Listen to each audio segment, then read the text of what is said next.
తెలంగాణ ముఖ్యమంత్రి రేవంత్ రెడ్డి గోల్కొండ కోటలో జరిగిన స్వాతంత్ర దినోత్సవ వేడుకలలో జాతీయ జెండాను ఆవిష్కరించారు. ఈ కార్యక్రమానికి పలువురు మంత్రులు, ప్రభుత్వ అధికారులు, ఇతర ప్రముఖులు హాజరయ్యారు. ఈ సందర్భంగా సీఎం రేవంత్ రెడ్డి ప్రసంగిస్తూ 2047 నాటికి తెలంగాణను $3 ట్రిలియన్ల ఆర్థిక వ్యవస్థగా మార్చే లక్ష్యంతో ప్రభుత్వం తెలంగాణ రైజింగ్ 2047 అనే విజనరీ డాక్యుమెంట్ను విడుదల చేసిందని తెలిపారు.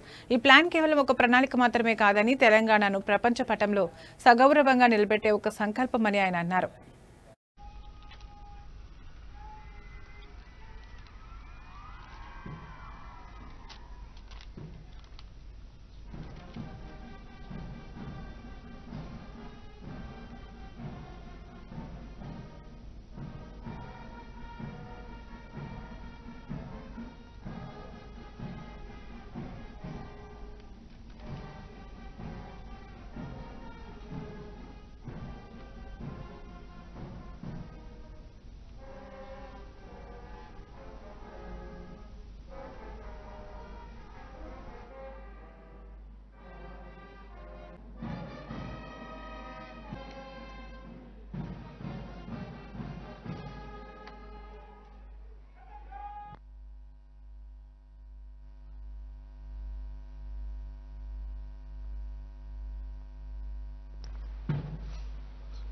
జనని భారతి ఆశీస్సులు అందుకున్నాం. ఇప్పుడు తెలంగాణ రాష్ట్ర గీతం జయ జయ హే తెలంగాణ.